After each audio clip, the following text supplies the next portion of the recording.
The worst year for a lot of us for our mental as well as physical health. So joining us this morning is best-selling author, coach, and fitness expert, Lisa Goldenthal. Hello and welcome. I'm Lisa G, your host. You're at the top of your game, yet the game is changing faster than ever. Strategies that got you here aren't the ones that'll keep you here. The pressure is relentless, and the fear of obsolescence looms large. That's why I'm here. Welcome to the new podcast series, Disrupted: How to Be Gritty and Unlock Performance. This is your chance where I sit down with today's tops in business, mindset, wellness, and success to help you master disruption and thrive. Thanks for coming, and I'll see you soon.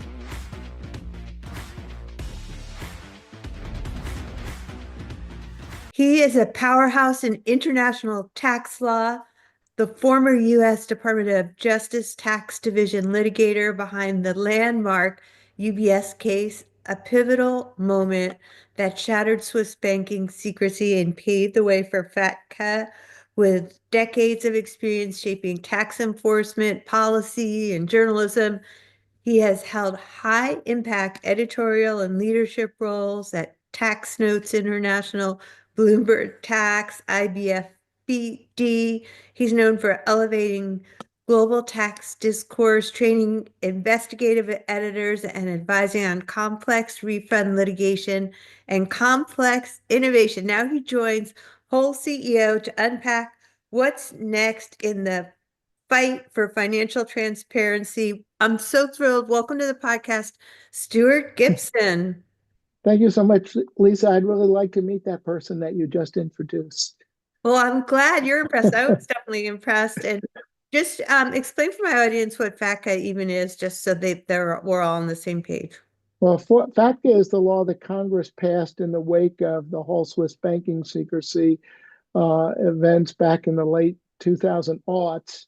That requires U.S. persons that hold financial accounts overseas to report those financial accounts every year to the IRS. So if you're an American and you have a Swiss bank account, or if you have a Canadian bank account, or over a certain amount, which is $10,000 is the threshold, then you have to file a form. It's called a foreign bank account report. They love acronyms. It's an FBAR, and you file it with the Treasury. And what the IRS does with that, what the Treasury does with that, they can use that to follow up on whether you have unreported income from offshore accounts. Well, that's great. I'm glad you were so instrumental in making that actually happen. And fun fact, I used to work at UBS a long, long time ago teaching a spinning class. Long time ago. I'm dating myself. But let's jump into this UBS case. And what did it actually teach you about the true power of whistleblowers, political courage, and international cooperation? Well, what's really interesting is the criminal case was ongoing because of somebody that had worked at the bank who was very active in helping American and Canadian clients avoid their tax responsibilities to their respective governments. And what happened is a criminal case emerged in, I want to say, in the winter of 2008. And the government, I was not involved in the prosecution. What happened is the government and the bank entered into a deferred prosecution agreement where UBS agreed to pay some hundreds of millions of dollars, stop doing what it was doing, and that was pretty much it. But what happened was the day after the criminal case the settlement was announced, I filed a lawsuit down in Miami that would have required the bank to produce information about all of the Americans who had bank accounts at UBS. Ooh. And they fought that tooth and nail. It was a relatively short piece of litigation. We filed it in March. We had a hearing in July. I will say it's the only time in my legal career that I was on television, because Swiss television hired TV trucks to take pictures of us walking into the courtroom in Miami for this hearing. Oh my gosh. And the interesting thing is that they had an expert in Swiss banking law, in Swiss privacy law. They had assistance from the Swiss Banking Association, filed a friend of the court brief. Other organizations were supportive of them, but I want to say, we had right on our side. And Wow. the turning point came when they had been relying on Swiss banking secrecy. I took their expert's deposition in London, and she admitted some things that I think they really were not thinking that would get admitted. And we filed our briefs, and the judge entered an order, and the judge said, I want the government to file a brief within 48 hours telling me what sanctions they think I should impose Wow. on the bank if I order them to produce the records and they don't. And we all took that, and I'm not the only one who did, as some indication that perhaps the court was leaning toward ruling in our favor. Sounds like And, it. and that started settlement discussions in earnest. And there were really three-way settlement discussions between the Swiss Federation, the government of Switzerland, the bank, and our government. Wow. And we had the State Department was involved, the Treasury Department was involved. This was a very high stakes negotiation. I was too low a level to be involved in the discussions, but I actually was in the room when the agreement was signed here in Washington in the summer. And it ended up with a settlement where they produced information about more than 4,000 bank accounts held by Americans. And that led to the IRS beginning a series of voluntary disclosure initiatives where they basically said, hey, look, if we don't already know about you and you come clean, we won't penalize you as much as we would if we found out about you and you hadn't come clean. Wow. And we won't prosecute you. So a lot of people came forward. I want to say that 3 or 4 years into the program, I think it's still going on, some 16 years later. 3 or 4 years into the program, I believe Treasury had collected about $55 billion. That's a lot of money. Yeah. At the time, 20 something years ago, even more. And my late wife used to say that she was sad I did not work on commission. Too bad. I'm wondering if you're probably in a lucky situation if you're not at the top for imminent death threats or hate mail and things like that. Well, it's fun. I shouldn't tell this, but people used to say to me, I bet you got to go to Switzerland a lot. And I said, no. And I'm not sure I would have wanted to go to Switzerland during then. Although I will say that I did visit Switzerland, not on official business, just as a regular visitor to Switzerland, and did visit the parliament in Bern. And one of the elected officials said, we've moved beyond that. Wow. So they didn't hold it against you personally? No. And funny, because I talked to some other people in Switzerland. We were there for about a week. A week. And a lot of the people I talked with were said, we're happy. We don't like the reputation our country got. Wow, that's pretty fair because I know things were always done that way for so many years, and you're a real disruptor in that way. So I'd love to move on to some other fun disruptive topics. Like, what do the current budget cuts at the IRS and structural changes at DOJ mean for the future of tax administration and accountability? Well, that's a really good question. We're still seeing how things shake out, because I want to say about 1/4 of the appeals officers retired or resigned, and a number of auditors, especially high-level auditors who have a lot of experience, retired or resigned at the IRS. And it's good news and it's bad news. I'm working with some accountants who represent taxpayers who have tax refund claims pending with the IRS, and some of them have had tax refund claims pending for 2 or 3 years. And it's a real challenge because under the law, they can go to court right now and sue, but it's expensive to pursue litigation. Yes. And when I worked at the Justice Department, we used to say the difference between lawyers in private practice and lawyers at the government is Lawyers in private practice get paid by the hour, and lawyers at the Justice Department get paid by the year. So they'll So, drag things on and on. well, no, it's just that their salaries weren't dependent on the outcome, Right. and they got a regular salary, so they weren't counting. They didn't depend on clients paying them every month based upon the number of hours or some other fee arrangement. Yeah. So at the government doesn't really operate at a disadvantage when it comes to delay, but taxpayers do. And so that's a real problem.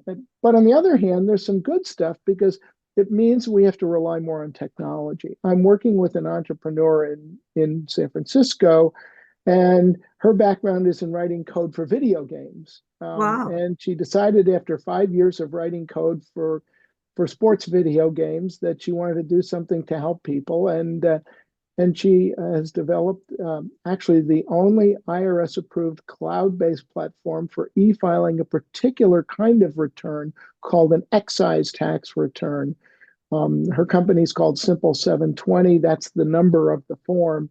There are Right. 66 different kinds of excise taxes, Oh my and they gosh. cover everything from fishing rods to tanning beds to airplane tickets to vaccines. It's really kind of crazy to think that. And by the way, everyone is filed on the same return. So you take a process where, and the IRS didn't accept electronic filing of these returns until about a year ago. We've been filing income tax returns electronically for almost 20 years. Yeah. But So not you for have, excise tax. well, there's 16 million excise tax returns filed every year in this country. Oh my You have to gosh. put it on paper. You have to put it in the mail. You have to send it. You have to hope the IRS person opens it. And hope that there's no errors. Hope it doesn't get lost somewhere in a pile of paper. Now, with this system that she's developed, you prepare the return on the platform. It Right. uses AI to verify all the information. You hit send. 5 minutes later, the IRS says, yes, we've accepted this, or no, you got to fix this, and it comes back and you fix it. And then the IRS has your return. You get your refund within 2 weeks, as opposed to waiting around. And so I'm really excited because there are opportunities with technology that have opened up that really create advantages for taxpayers, even with the budget cuts. Wow. So that I like people that can see the glasses half full in some regards, even with all the tax cuts.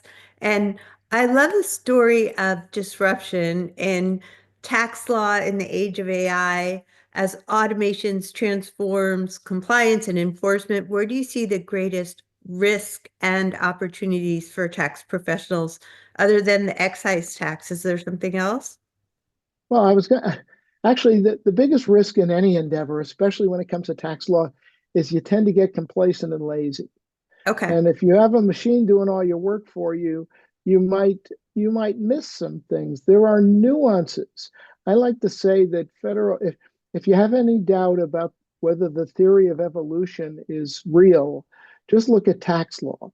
Because every time the tax law changes, creative accountants, and I don't mean people who use creative math, I mean just people who are clever and people who Yeah. can see things that other people can't see.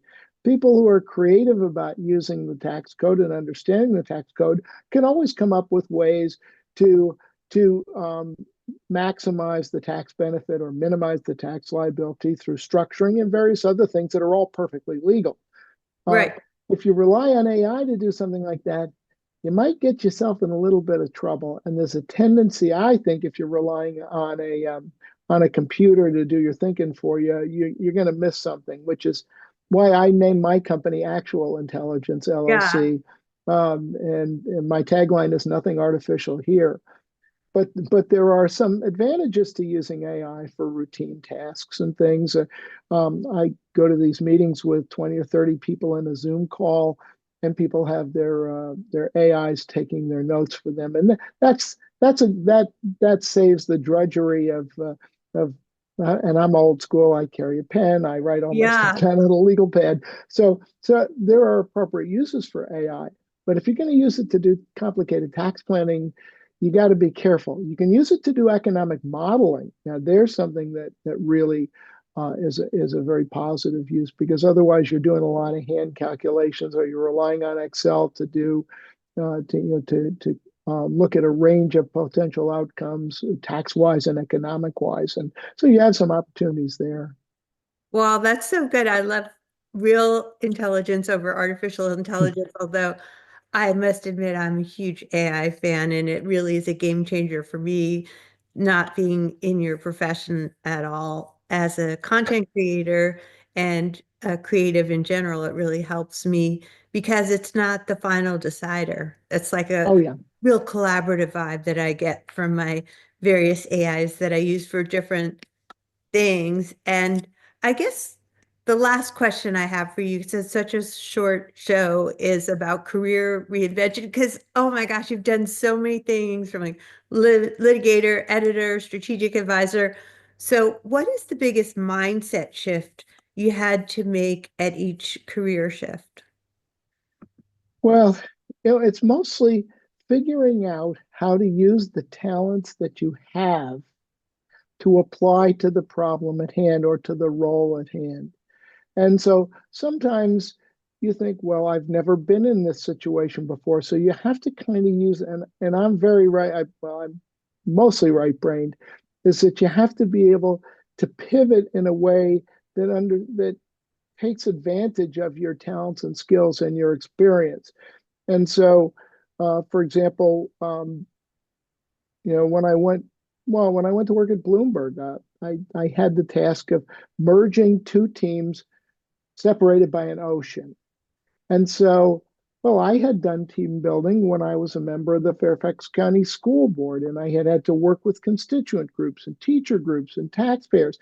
And so, if your brain is structured in a way that, oh, I recognize this, I can do this, I did this, and it may be in the deep, dark recesses of your brain, but once you realize that you've done it, then you just have to apply the particular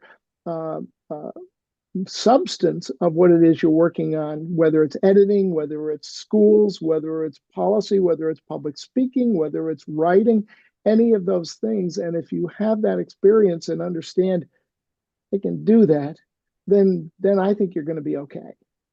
I love that. It's almost like the Steve Jobs connect the dots theory of all the things that you've done so far bring you to where you are, and you bring all of those skills to your current role.